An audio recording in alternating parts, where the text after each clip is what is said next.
Assalamu alaikum my dear students, my name is Mohammad Raheel Sabar, your biology tutor for grade 12. So आज के इस lecture में हम discuss करने जा रहे हैं एक्सक्रीशन इन इनवर्टिब्रेट्स, यानी हम बेसिकली देखेंगे कि हमारे पास वर्टिब्रेट से क्या मुराद है और इनवर्टिब्रेट से क्या मुराद है। हम स्टार्ट करेंगे फ्रॉम वेरी बेसिक लेवल, जिसमें हम स्टार्ट करेंगे कि एक्सक्रीशन हाइड्रा में किस तरह होती है और हाइड्रा बाय नेचर जो है वो कौन सा वेस्ट प्रोडक्ट किस तरह रिलीज़ करता है। साथ ही साथ हम डिस्कस करेंगे कि किस तरह प्लेनेरिया जो है वो अपनी बॉडी से वेस्ट प्रोडक्ट को रिलीज़ करता है और वो किस फॉर्म में उसको रिलीज़ करता है। सो इन तमाम चीज़ों को समझने के लिए आइए चलते हैं लाइट बोर्ड की तरफ। सो डियर स्टूडेंट्स, हम डिस्कस करने जा रहे हैं एक्सक्रीशन इन इनवर्टिब्रेट्स। अगर हम बात करें इनवर्टिब्रेट्स की तो याद रखिएगा, इनवर्टिब्रेट्स ऐसे ऑर्गेनिज्म होते हैं विच लैक बैकबोन, जिनमें बैकबोन नहीं होती, जिनमें वर्टिब्रल कॉलम नहीं होता, और जिनमें वर्टिब्रल कॉलम होता है तो वो हमारे पास वर्टिब्रेट कंसीडर होते हैं। जैसे हम खुद वर्टिब्रेट्स हैं, तो इनवर्टिब्रेट्स हमारे पास वो तमाम ऑर्गेनिजम्स होंगे जिनके पास बैकबोन नहीं होती, यानी वर्टिब्रल कॉलम नहीं होता। तो हमने इनवर्टिब्रेट्स में सबसे पहले स्टार्ट करना है बहुत ही बेसिक लेवल से, और बहुत बेसिक हमारे पास जो ऑर्गेनिज्म है वो है हाइड्रा। सो हम फर्स्ट जो डिस्कस करने जा रहे हैं वो है जी excretion in hydra. So excretion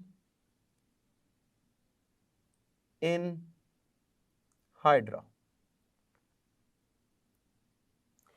अगर हम हाइड्रा की बात करें तो हाइड्रा हमारे पास इक्वेटिक एनिमल है, और दूसरी बात याद रखिएगा ये मैरीन एनिमल है, समंदरी पानी में पाया जाता है जी। बहुत रेयर चांस है फ्रेश वाटर में आपको नजर आए। और इसके बारे में हम एक टर्म यूज करते हैं, ये डिप्लोब्लास्टिक होते हैं, डिप्लोब्लास्टिक। अब डिप्लोब्लास्टिक जो है वो बहुत ही एक इंपॉर्टेंट टर्म है। डिप्लो के जो मीनिंग्स बनते हैं वो बनते हैं जी टू, ब्लास्टिक के जो मीनिंग्स बनते हैं वो बनते हैं जी लेयर्स, यानी body consist of two layers, यानी इनके अंदर जब सेल्स अरेंज होते हैं तो वो सेल्स अरेंज होके दो लेयर बनाते हैं। जैसे ये सबसे बाहर वाली लेयर आपको नजर आ रही है, इस सबसे बाहर वाली लेयर को हम बोलते हैं एक्टोडर्म, डर्म, और ये जो लेयर आपको अंदर नजर आ रही है इसे बोलते हैं एंडोडर्म, एंडोडर्म। इन दो लेयर्स के दरमियान जो स्पेस होती है उसमें एक फ्लूइड होता है, ये वाली स्पेस। इस फ्लूइड को हम बोलते हैं मिजोग्लिया, मिजोग्लिया,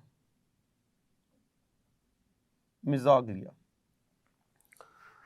अब ये बहुत ही एक सिंपल ऑर्गेनिज्म है हमारे पास। जब इसने फूड इनटेक करना है तो इनमें ये जो छोटे छोटे हेयर लाइक स्ट्रक्चर्स नजर आ रहे हैं, these are called as tentacles, tentacles.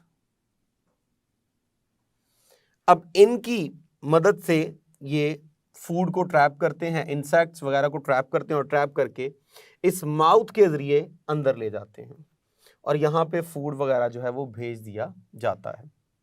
फिर उस फूड को डाइजेस्ट किया जाता है, जो कि एक्स्ट्रा सेलुलर डाइजेशन होगी। फिर उसको फर्दर इंट्रा सेलुलर डाइजेशन में कन्वर्ट किया जाता है। जब इंट्रा सेलुलर डाइजेशन होगी तो मेटाबॉलिज्म की बेस पे कुछ वेस्ट प्रोडक्ट बनेंगे, और वो वेस्ट प्रोडक्ट जो हैं वो मेटाबॉलिक वेस्ट हैं which must need to excrete, जिनको रिलीज करना बहुत ज़्यादा ज़रूरी है। अब ये बहुत ही सिंपल ऑर्गेनिज्म है जिसमें हमारे पास कोई प्रॉपर ऑर्गन मौजूद नहीं है।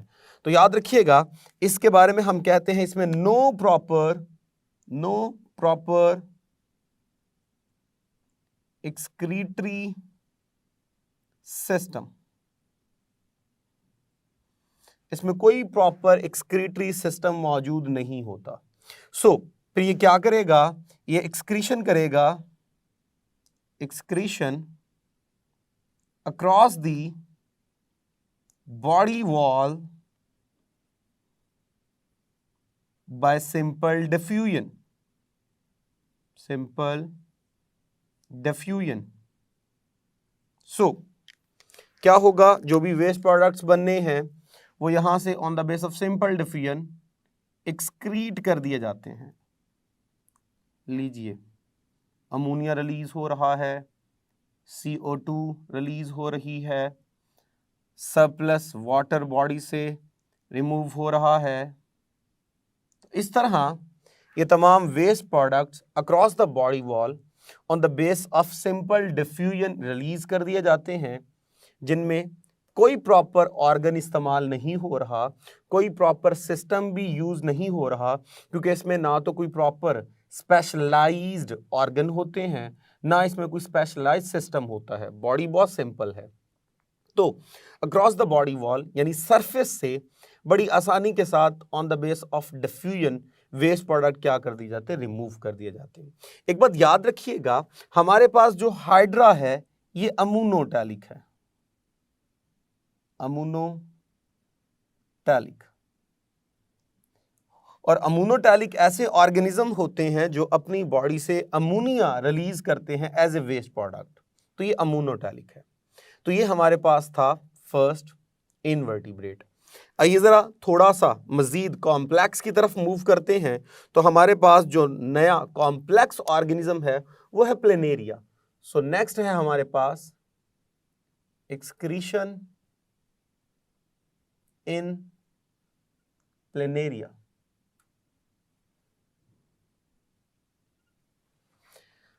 अगर हम प्लेनेरिया की बात करें तो हमारे पास प्लेनेरिया जो है उसके लिए हम एक टर्म यूज करते हैं, ट्रिप्लोब्लास्टिक. ट्रिप्लोब्लास्टिक. अब जरा इस टर्म को समझने की कोशिश करते हैं. जैसे यहां पे मैंने एक्सप्लेन किया डिप्लोब्लास्टिक, तो डिप्लो के जो मीनिंग्स बन रहे थे वो थे 2. यहां ट्रिप्लो से जो मुराद होगा वो होगा 3 और ब्लास्टिक मीन लेयर. सो हमारे पास जो मीनिंग्स बन रहे हैं वो है जी 3 लेयर्स. तो ये ऐसे ऑर्गेनिजम्स होते हैं जिनके अंदर बॉडी के सेल्स अर्ली डेवलपमेंट के दौरान जब अरेंज होते हैं तो वो 3 लेयर्स में अरेंज होते हैं. एक लेयर को बोलते हैं एक्टोडर्म जो सबसे बाहर होगी, एक को बोलते हैं एंडोडर्म जो सबसे अंदर होगी, और एक को बोलते हैं मीजोडर्म जो बिल्कुल दरमियान में होगी. बॉडी के तमाम सेल जो हैं वो फिर ऑर्गेनाइज होकर बॉडी के पार्ट्स बनाना शुरू कर देते हैं. अब ये जो 3 लेयर्स के अंदर डिफरेंट टाइप्स के सेल्स हैं यही बॉडी के तमाम पार्ट्स बनाएंगे. अब प्लेनेरिया हमारे पास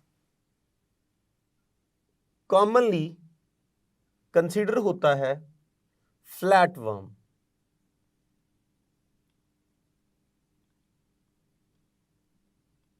फ्लैटवर्म.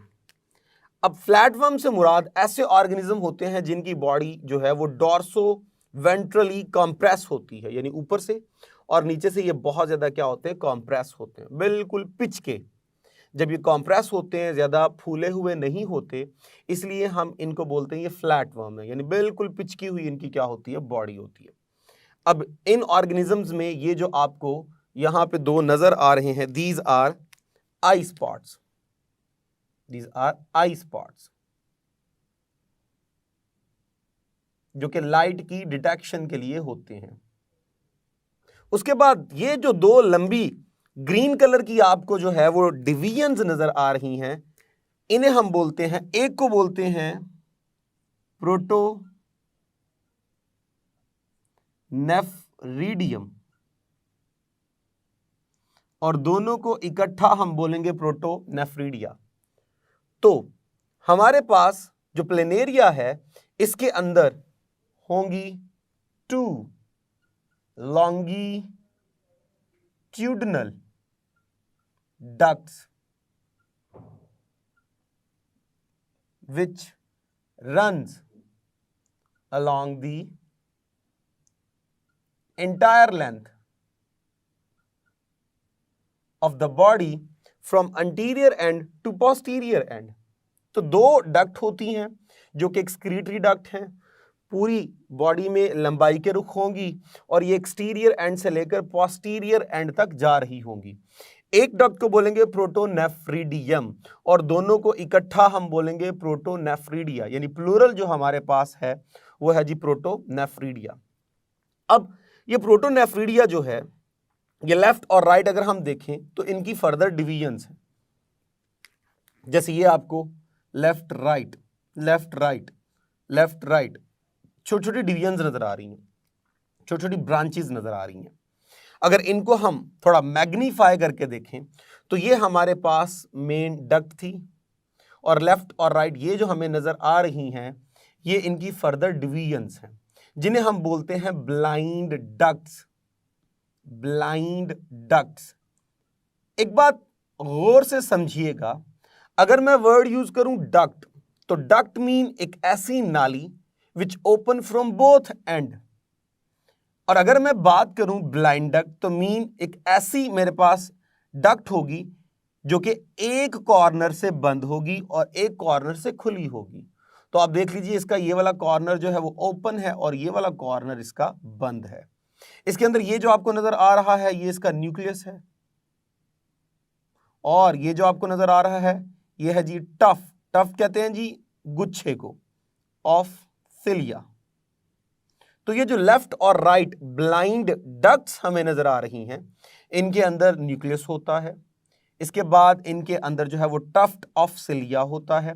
अब टफ्ट ऑफ सिलिया जो है जब ये मूव करता है तो it look like flickering flame, यानी कि हमारे पास जो मूवमेंट ऑफ सिलिया है, ये जो हमारे पास पूरा टफ्ट है, पूरा गुच्छा है, इसकी मूवमेंट जो है ये होती है लुक लाइक फ्लिकरिंग फ्लेम, टिमटिमाता हुआ शोला। हमारे पास सपोज कीजिए एक कैंडल है, एक मोमबत्ती है, अब उसे जलाइए तो हवा में उसकी जो फ्लेम होगी वो आपको मूव करती नजर आएगी। बिल्कुल इसी तरह ये जो सिलिया का टफ्ट है ये उस फ्लेम की तरह मूव करता है, इसलिए हम इसे बोलते हैं कि इसकी जो मूवमेंट है वो फ्लिकरिंग फ्लेम यानी टिमटिमाते हुए शोले जैसी है। जब भी इन ब्लाइंड डक्ट्स को एक स्पेसिफिक नेम असाइन किया जाता है जिसे हम बोलते हैं फ्लेम सेल्स। तो ये सारे के सारे हमारे पास फ्लेम सेल्स हैं। सो लेफ्ट और राइट हमारे पास जो ब्रांचेस फर्दर निकल रही हैं फ्रॉम प्रोटोनेफ्रिडियम और दोनों को इकट्ठा प्रोटोनेफ्रिडिया, तो वो हमारे पास हैं फ्लेम सेल्स। अब फ्लेम सेल्स की सराउंडिंग में सेल्स होंगे, यानी इनका जो ताल्लुक है वो डायरेक्ट सेल्स के साथ होगा। ये लीजिए ये सेल्स हैं सराउंडिंग में। अब हर सेल जो है वो इंट्रा सेलुलर जो है वो क्या करेगा, मेटाबॉलिज्म करेगा और उससे जो वेस्ट प्रोडक्ट्स पैदा होंगे उन वेस्ट प्रोडक्ट्स को यहाँ से निकाल कर भेजा जाएगा इन फ्लेम सेल्स के अंदर। अब जैसे ही फ्लेम सेल्स के अंदर ये वेस्ट प्रोडक्ट आएंगे तो यहाँ पे सिलिया मूव करता है, उसकी मूवमेंट की वजह से उस वेस्ट को धकेला जाता है टुवर्ड्स दिस डक्ट और ये आपके पास क्या कहलाती है, ये कहलाती है प्रोटोनेफ्रिडियम। अब ये जो अंदर वाली डक्ट्स हैं ये बॉडी से बाहर बेशुमार छोटे छोटे सुराखों के जरिए खुलती हैं जिन्हें हम बोलते हैं नेफ्रिडियोपोर्स। तो मल्टीपल नेफ्रिडियोपोर्स निकलते हैं। पोर्स कहते हैं सुराखों को, जिनसे क्या किया जाएगा, रिमूवल ऑफ वेस्ट।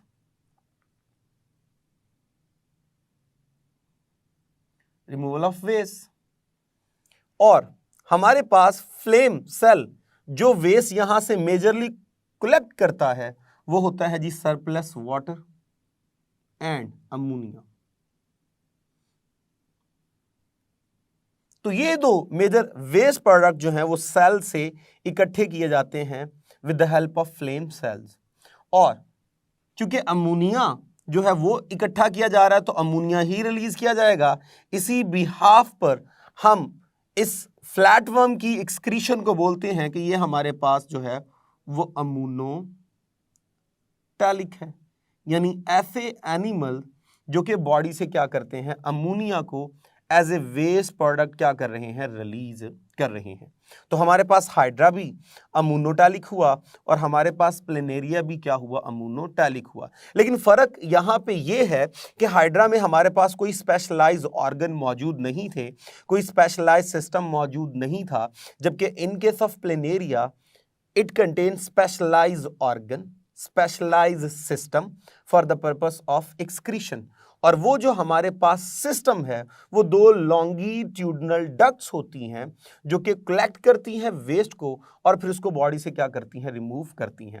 ये जो दो हमारे पास डक्ट हैं, इन दो डक्ट्स को हम प्रोटोनेफ्रिडिया बोलते हैं, और जो फर्दर इनसे ब्रांचेस निकलती हैं उन्हें हम फ्लेम सेल्स कहते हैं, जिनका डायरेक्ट सेल्स के साथ क्या होगा, रिलेशन होगा, और वहां से वो वेस्ट प्रोडक्ट को क्या करती रहती हैं, रिसीव करती रहती हैं।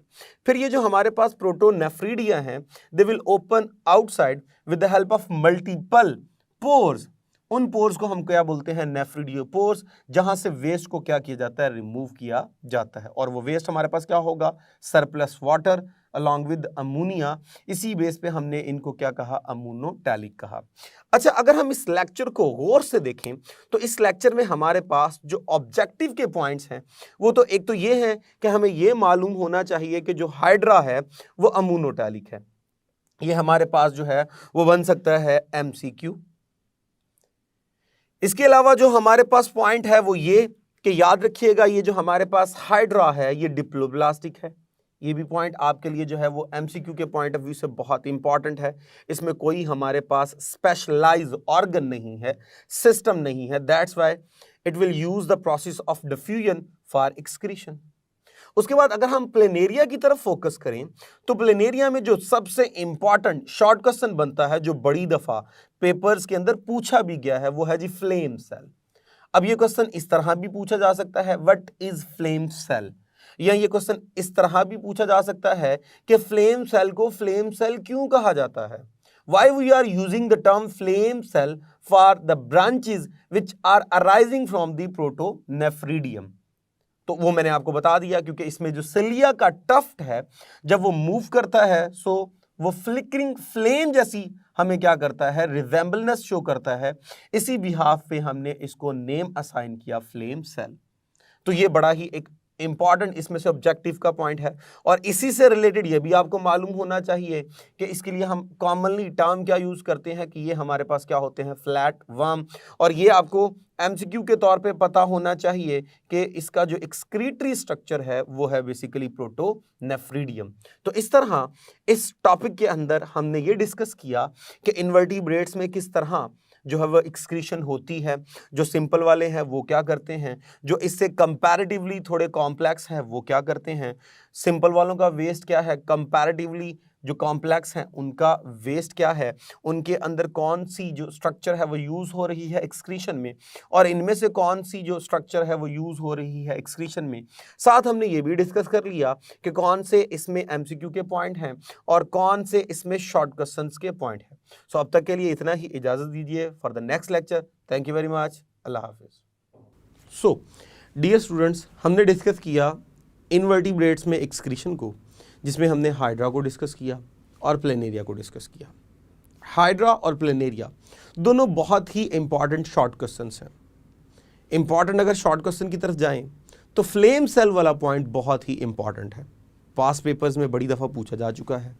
तो आपने इस शॉर्ट क्वेश्चन को बहुत अच्छे तरीके से लर्न करना है। दूसरा, आपको ये भी पता होना चाहिए कि प्लेनेरिया के अंदर वेस्ट प्रोडक्ट को रिमूव करने के लिए कौन सी डक्ट्स जो हैं वो यूज़ की जाती हैं, यानी जो ट्यूब्स हैं जो वेस्ट प्रोडक्ट को रिमूव कर रही हैं, जिन्हें हमने प्रोटोनेफ्रिडिया का नेम दिया।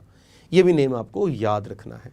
और वो वेस्ट प्रोडक्ट कौन सा रिलीज़ करेगा, डेफिनेटली अमोनिया रिलीज़ करता है, अमोनोटैलिक है। ये बातें आपने ऑब्जेक्टिव के पॉइंट ऑफ व्यू से याद रखनी है।